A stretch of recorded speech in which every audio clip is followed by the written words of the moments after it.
Welcome, Aline Desjardins, our guest today, and myself is Joshua Brown, as you know. And today, I've got to concede that we're going to talk about an insurance that I really don't believe in. Well, I didn't. I think I do now, but we're gonna hopefully do some final convincing.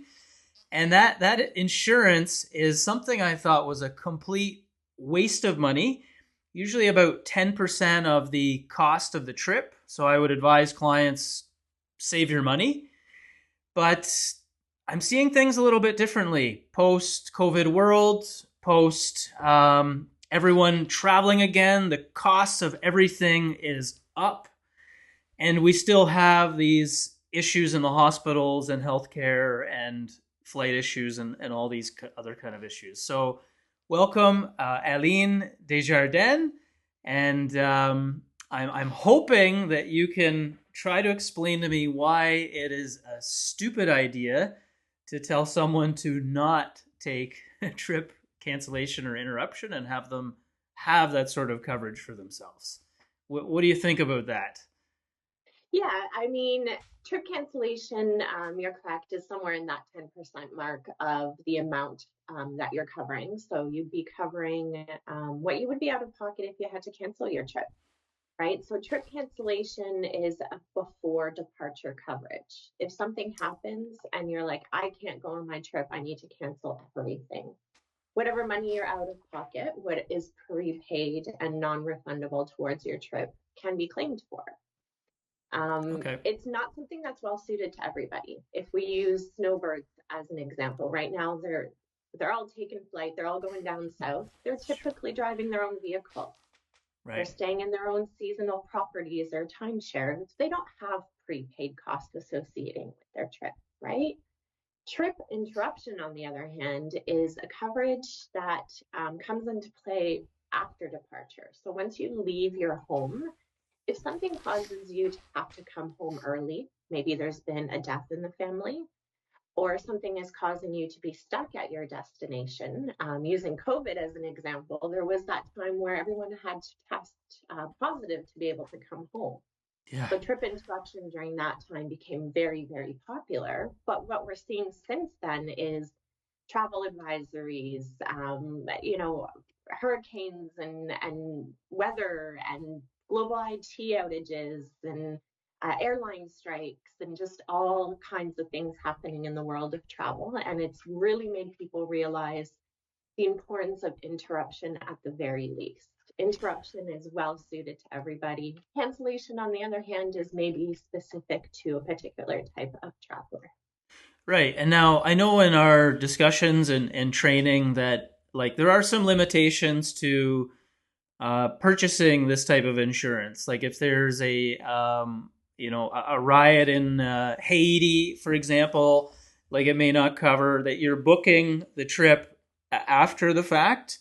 And also, I believe too close or too far away from the date. So, how early can someone book? Like a year in advance, and how late? And then, what are the kind of like Haiti examples that you can't just go book it and you can't fly into a fire yourself and have it covered, but these are kind of unknown risks to everybody. Is that something you can speak to? Yeah, of course. So again, trip cancellation, it's kind of like insuring a car. You don't want to have to drive the car around for a month before you start thinking about getting insurance, right? You want to get that coverage as soon as you've made that first non-refundable payment towards your trip. So as soon Okay. as there's a risk, Right. right? Um, Trip interruption can be purchased anytime before departure. But it's always best to purchase as soon as possible because you don't want to wait until something becomes a known circumstance. Using Okay. travel advisories as an example, I have a general practice of just looking into my destination before booking a trip. Are there any existing travel advisories?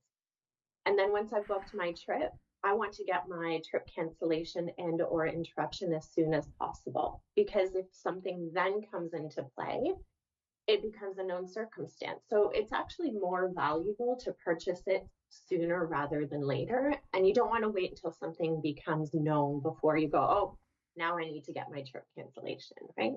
Okay, so I was just chatting with someone this week. They had booked an Alaskan cruise, and it was canceled during COVID. So they ended up going on their second Alaskan cruise, and they had purchased some coverage to cover that off through the travel agent. So luckily that was covered. Otherwise, that from my understanding, it would have just been a total loss. Um, but what? Let's say someone was booking an Alaskan cruise, which is let's say $5,000 to $10,000 with the flights and different things that you're going to do, and they're booking that maybe a year ahead of time. That isn't too far in advance to be able to purchase those types of coverage. If it's booked, then it can be purchased. That's right. It's actually exactly that 365 days or a year Okay. that those trip cancellation and interruption coverages can be purchased in advance. Yeah. Okay, that makes sense. I don't know too many people that are planning beyond the one year point, but yeah, that's well suits the planners in the world. And what types of, like, let's say for a trip interruption, I'm just gonna throw a crazy question at you that's it's real. It came at me this week. We haven't talked about it ahead of time, so it's kind of a live crazy one, but or I shouldn't say crazy, kind of off the outside of the regular realm of questions. And the question was, if I purchase travel insurance and I'm heading down to the United States to have surgery, cosmetic surgery. Is there anything that will cover me for that type of situation where there's a complication during the surgery? And my first instinct was probably not, but I thought I'd ask the pro, and that may be a question that's not as common, but someone out there in the audience may be thinking if I went down, maybe they're getting their lips done. In this case, it was just someone talking about a tummy tuck essentially, which is a very a non-risky procedure. But I thought a good question. So maybe you could speak to how that's not covered, or the circumstances where that starts to become not covered when you start doing those types of things. Yeah. Yeah. So actually a really common question, Joshua, but typically Okay. more so on the medical side of things, right? Under your emergency medical coverages. With TUGO, when you're traveling to receive medical treatment or elective treatments, things of that nature, Yep. it actually is a general exclusion under all of our coverages. And it's a general exclusion in the sense that if, for example, under the emergency medical coverage, there's there's an adverse reaction to the procedure. You have, I don't know, an Sure. allergic reaction to the treatment, and it requires emergency medical coverage. So what our coverages would say is that if you are traveling for the purpose of receiving these types of treatment, the reason for that travel or the medical procedures that you're receiving are excluded. Right. So we will still cover you if you, for example, are walking down the street and trip and fall and break a leg, but anything related to those treatments wouldn't be covered from a medical standpoint. If we're looking at interruption will cover interruption due to medical reasons associated with yourself, your travel companions, including your family, your travel companions' family, your family, right? Yep. But Okay. that that intended or non-emergency medical treatment is going to be excluded because it isn't falling under that definition of sudden and unexpected. Yeah, no, that makes a whole lot of sense to me. And again, you're kind of flying into a known risk there, in my opinion, like a known peril versus an unknown peril. So let's just say someone like myself is traveling, and unexpectedly a family member passes away, like a parent, for example, and we're 2 days into a 2 week Hawaiian trip that we've planned on. It's just hypothetical. that is the type of situation that trip interruption is designed for, and that would get me home, and cover any costs in that interruption to be able to get back and perhaps do that trip again. Does that line Yeah, up? yeah, Yeah. yeah. So in this type of circumstance, um, always subject to details, terms, conditions, limitations. Sure. But if there's a death in the family, there is a benefit that will help you get to that family member.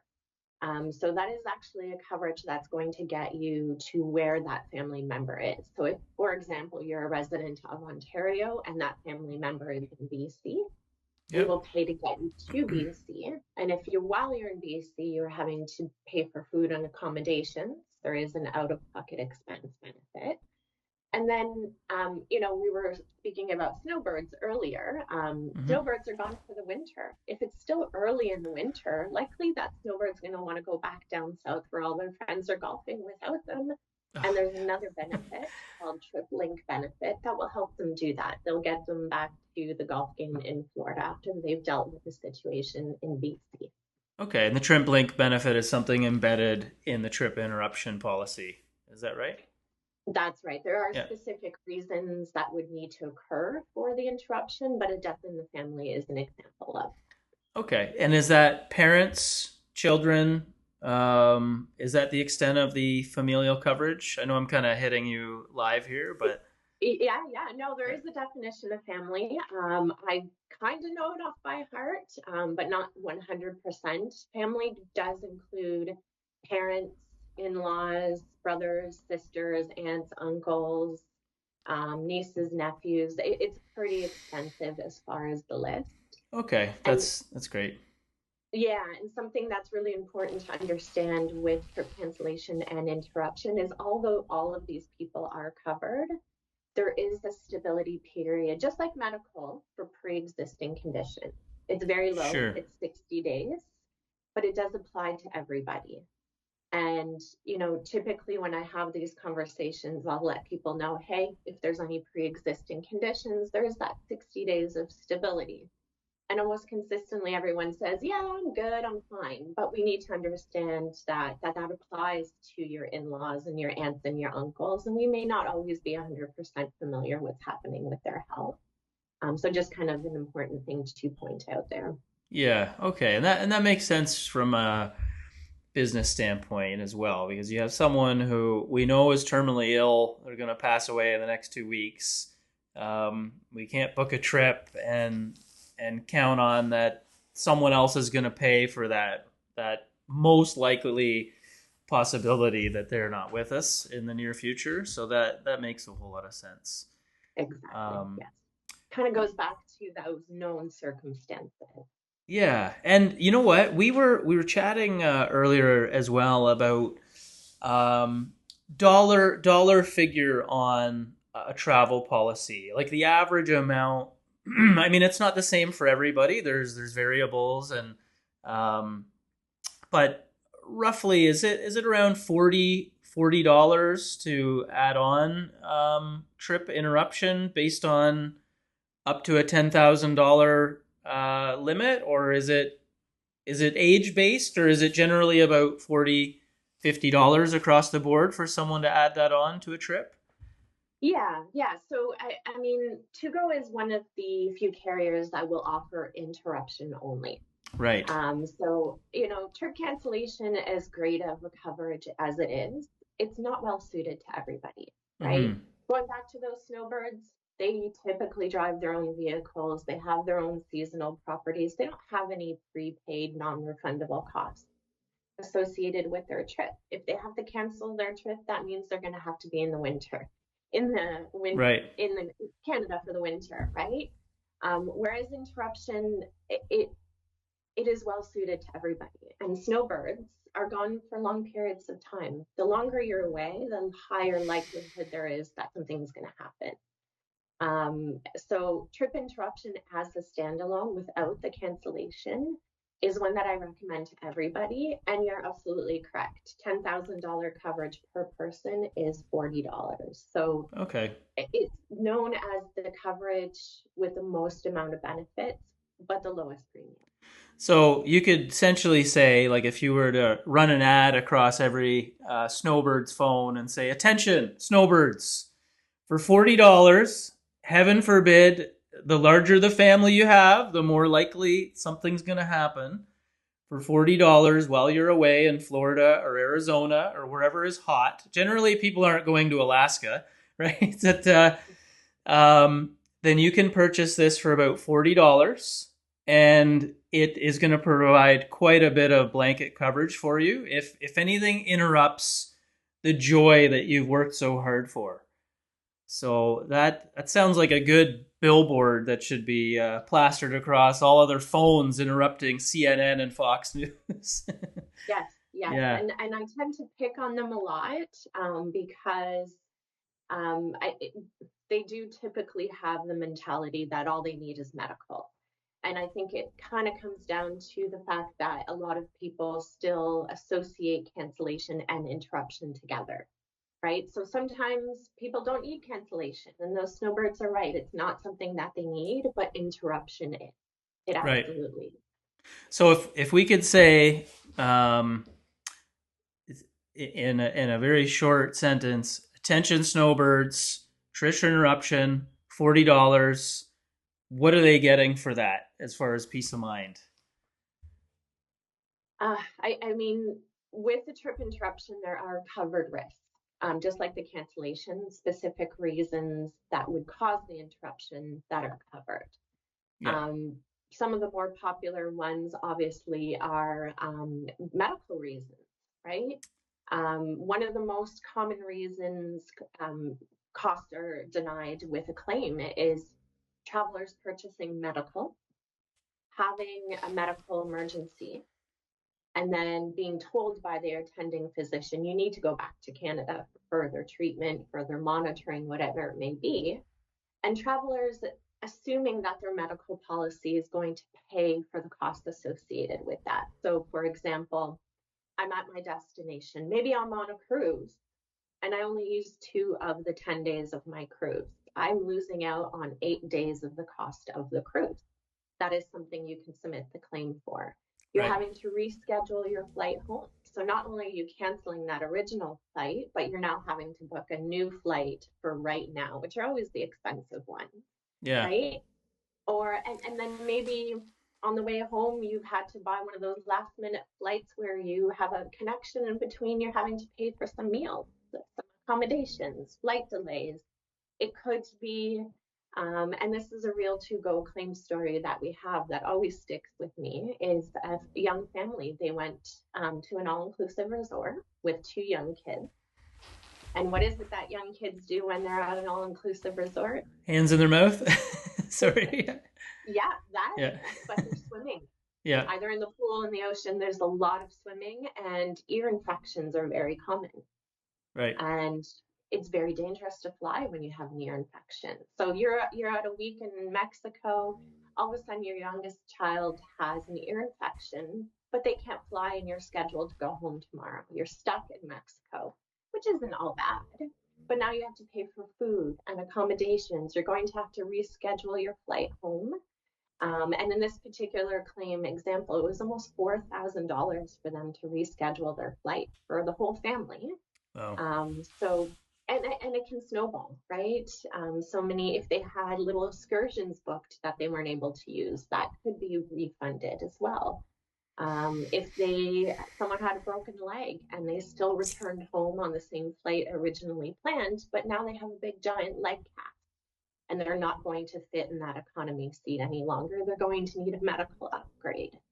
Again, there's so many different scenarios that interruption can come into play, and it's well worth that $40. yeah. No, that's great. And I'll share with you. My wife and I were on a cruise, and we were paired up with another couple for dinner. And they said, we just got off a cruise before getting on this cruise because it was a company cruise. And they were the couple from Calgary that actually swam to shore and sunk on the Costa Concordia over in Greece, and they shared the whole story of swimming to shore, him and his wife, and they were back cruising again, and they clearly, would have been in that category of trip interruption, ship sinks, unlikely to ever happen. And what are the odds that I meet these people? But yeah, really, really nice couple. I think they've been on like well over a hundred cruises, right? He's a financial advisor. Um, so yeah, I can see the value of also getting you back. And when you mentioned the $4,000 for changing flights, when it comes to like your health, I mean, spending $4,000 to make sure your child can hear is peanuts. That's millions of dollars, if you're impaired, almost in any way. So I know it sounds like a lot, even if you had to shell out the 4,000, but that's something you wouldn't think about when it comes to your health. If it happened to you, you're going to take out a line of credit, you're going to put it on a credit card. Um, it's medical related. Like you can't usually mess around, right? If you have a wife with you to talk some sense, she's gonna say there's no way you're flying, right, with that child. Mm, So um yeah, yeah. I mean, with this particular claim, the interruption costs were just under 6,000, and the medical costs, because their child did need to go see a doctor and did get a prescription, was yeah. about $300. Okay. So, Yeah. everyone always thinks about the medical. The medical paid out $300. The interruption, which would have been only $40, paid out 6,000.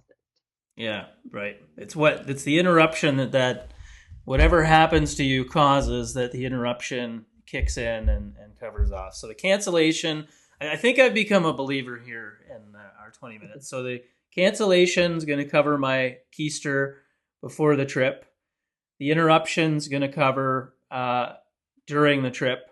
The medical is going to cover the medical stuff. It's not going to cover these other things that could happen. That's Um, correct. and there's always other things that could happen as well. That's just almost unheard of happening that may be outside of the scope of every single policy that you have. I know even life insurance policies, they have active war as a exclusion typically inside of them. So there are these rare circumstances that no one can cover you from.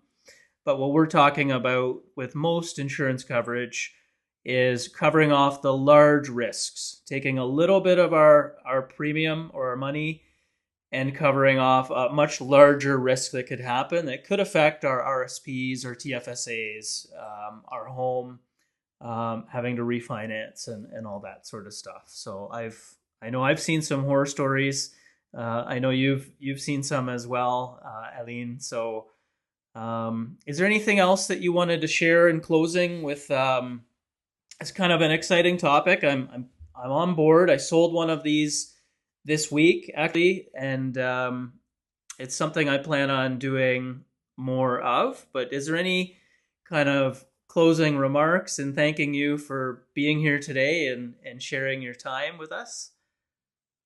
Yeah, I mean, we have a bit of a promotion going on at TUGO right now, which will go until the end of the year, December 21st, I believe. A fall promotion that gives you a 10% discount when you're purchasing some of these non-medical coverages in conjunction with medical. So, $40 for that trip interruption, less 10%, gives us even more reasons to look into those coverages. Yeah, no, I saw that this week. I think it was $36 roughly instead of the 40. So that was a pleasant surprise.